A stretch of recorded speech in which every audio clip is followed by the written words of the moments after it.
guys, John from SurfFX, and today we're having a look at the North Jaime.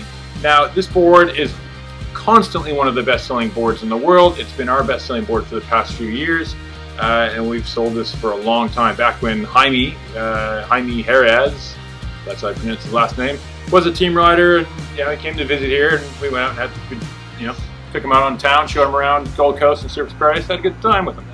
Now, this board has gone through a lot of changes. So it's always been their top level kind of freestyle freeride board. And it does so because it's always a nice crisp edge and really edges quite nicely. So they keep improving it, making changes, and they've been doing it for so long that they've really refined it. Biggest thing on this board is the bottom.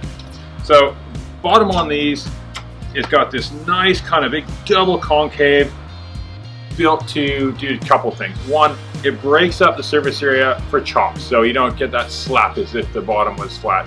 It adds a little bit of grip because when you add a concave, it gives the boards a little bit of suction, so it pulls it down onto the water.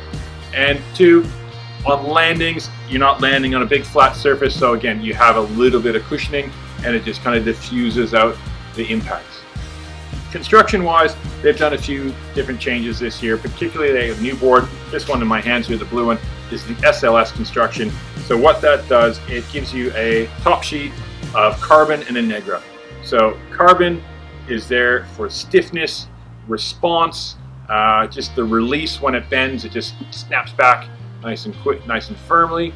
And the Negra kind of absorbs, is a bit of a dampener. So it kind of absorbs the chatteriness that you'd get if it was a full carbon board.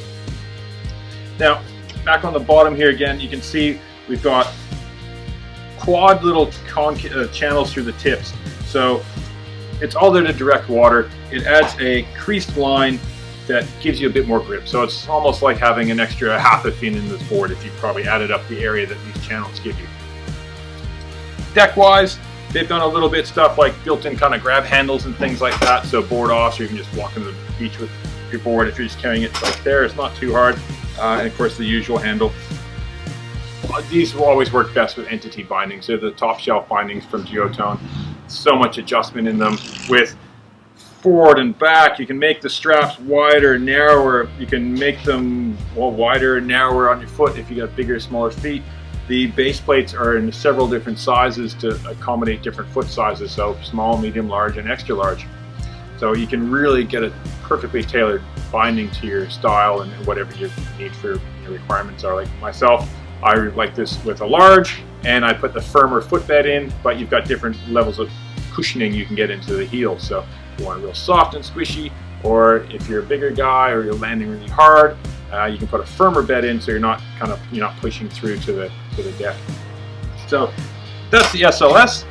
The other construction, their standard construction, exact same shape, but a little bit different in the flex. Where the SLS is kind of a medium and hard, so any bigger person or more advanced rider who's really able to edge their board hard, the slightly stiffer flex of the SLS, you'll notice a much crisper ride and be able to load it a lot more.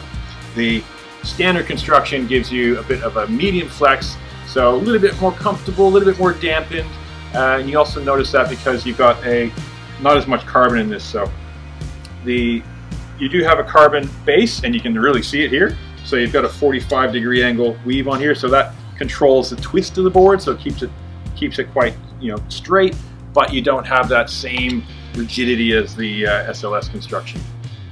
Top sheet, you got a glass layer top sheet, and then you got timber core, of course, both boards, and you can really see the timber quite nicely through the standard construction. Same bottom shape with they call the double diffuser, but that double concave through the middle, the channels in the tips.